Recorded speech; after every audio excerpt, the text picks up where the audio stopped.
Hey.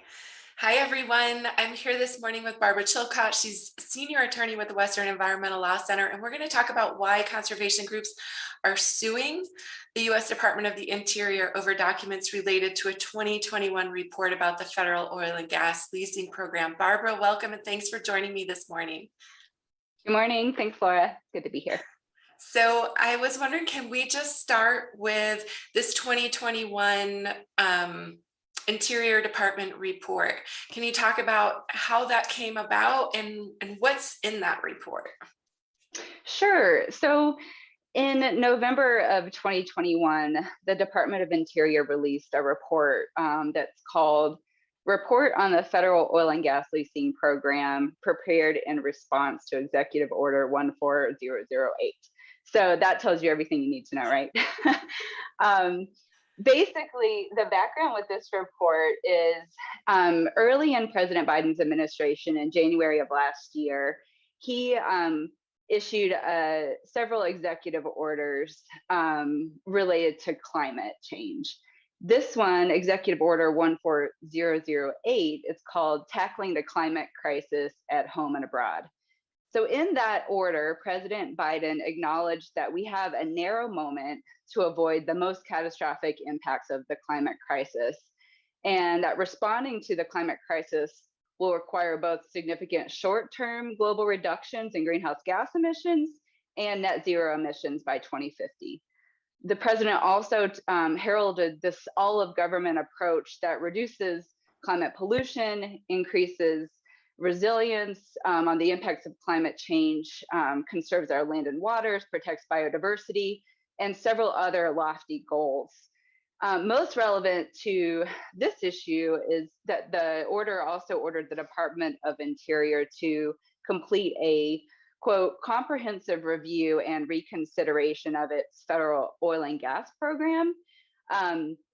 And in doing so, it required the Secretary of Interior to use her broad stewardship responsibilities over public lands to look at potential impacts of the federal oil and gas program on climate, and then take appropriate action to account for climate costs. So this report issued by Department of Interior the day after Thanksgiving on Black Friday last year really was the expectation was that the report would be this comprehensive review. Really, what it was, though, it's really a 12-page report that provides concrete recommendations for fiscal reforms, mostly, including like royalties and bidding requirements, bonding requirements for oil and gas for the oil and gas industry. And so that's what the report is. And our concern was that it really left out a discussion on climate at all. Just to mention, there is a long history of administrations who like to put out reports on Black Friday, hoping that journalists won't cover them and that the public doesn't notice them too much. I know that climate assessment came out on Black Friday a few years ago as well.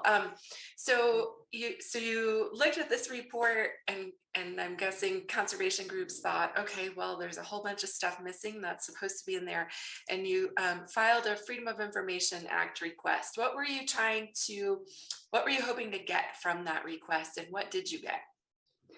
I guess, yeah. So by way of background, the reason we were, this report was highly anticipated is because the Department of Interior is in charge of federal oil and gas leasing on public lands, um, which produces greenhouse gas emissions, which are the root cause of global warming. And then to reverse climate change, we need to reduce greenhouse gas emissions. The federal oil and gas program accounts for 25% of oil and gas, of fossil fuel greenhouse gas emissions in the country. And so it's a really big contributor to the US's contribution to global warming.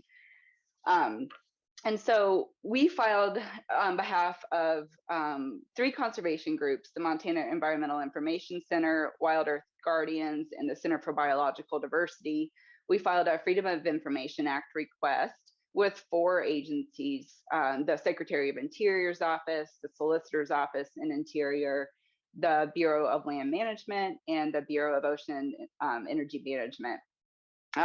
Really seeking to understand why there was such a disconnect between the President Biden's executive order that really did acknowledge and require response to the climate crisis on the one hand, and then on the other hand, Interior's report, which really failed to mention climate at all.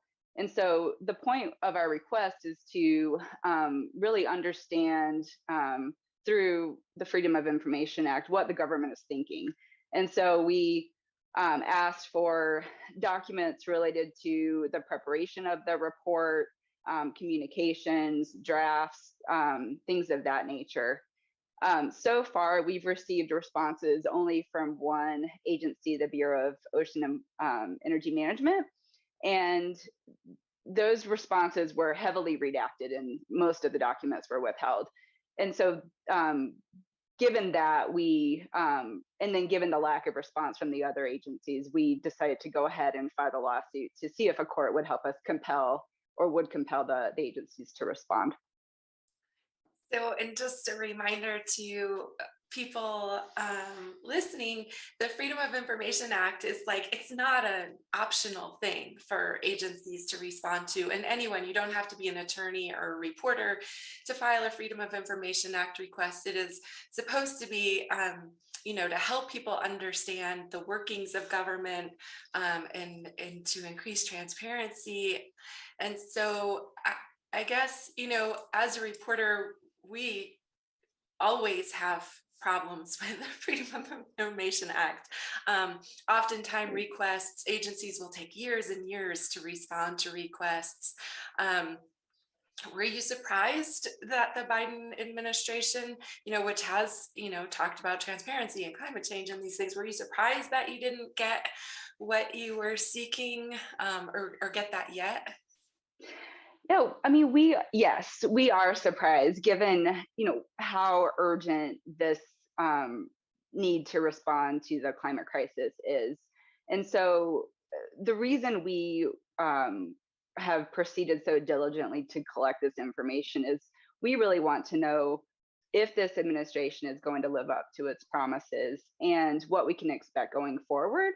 And so, yes, we were surprised, especially by just the lack of communication from the agencies and in trying to work with us at all. So that kind of spoke volumes to us in terms of the need for us to take the next step and seek judicial intervention.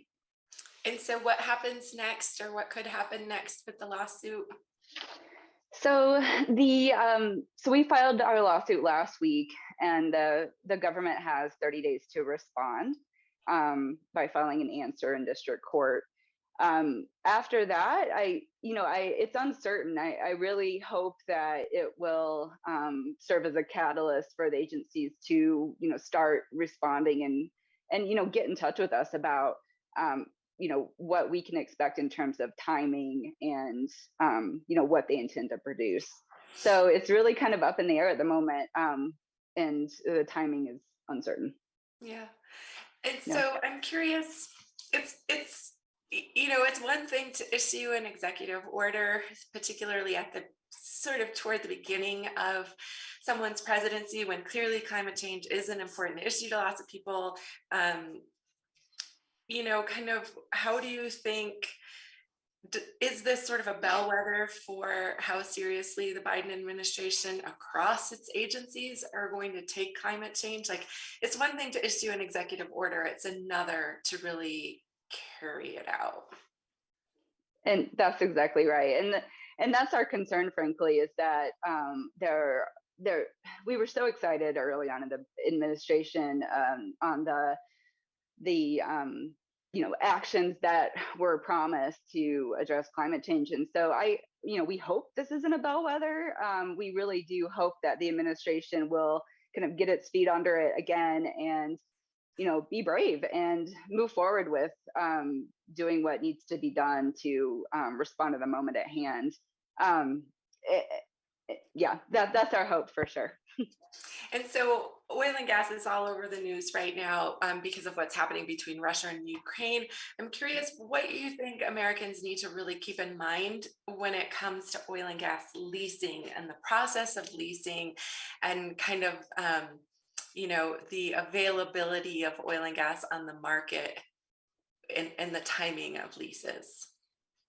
Right. And I think what we're hearing in the news right now is just this need to open up more lands to new leases and just kind of let it let the market take over and let it just be a free for all. But the problem really with that is that you know new leases take years and years to develop, and really the kind of the false narrative that's been spun by the industry and some on the political side is really that our only hope is to increase production of fossil fuels and increase production at home, where really that is the opposite is true, where the more we lock in our reliance on fossil fuels, the more we're dependent on these geopolitical crises, and the more we harm our planet going forward. And so I think the public really should pay close attention to any messages coming out that say, our only hope is to sell more oil and gas leases, because that's just not the case. Right. And we just keep seeing time and time again, and with increased urgency, the last two IPCC reports that came out really emphasized the connection between oil and gas and greenhouse gas emissions and the need to cut emissions to zero. Do you see the Biden administration moving in that direction? Well, not at the moment. And I'm sorry, I think my camera just froze. So I apologize. I'm trying to restart it. But no, and not at the moment. The steps being taken by the Biden administration really do seem to be moving not in that direction to go um, to in fossil fuel development on public lands, or to get to net zero by 2050, which really is you know the intent of the United States' position in the Paris Agreement, where all nations have that are part of that agreement have committed to holding global warming to 2 degrees Celsius, and making efforts to limit it to 1.5 degrees Celsius. So the actions taken by the administration now certainly aren't moving us in that direction. Mm. Well, thanks, Barbara. I appreciate it. And we'll definitely check back to see what happens with the lawsuit and what you find out in the documents you hopefully get. Great. Thanks so much, Laura. Thanks, Barbara. Bye-bye.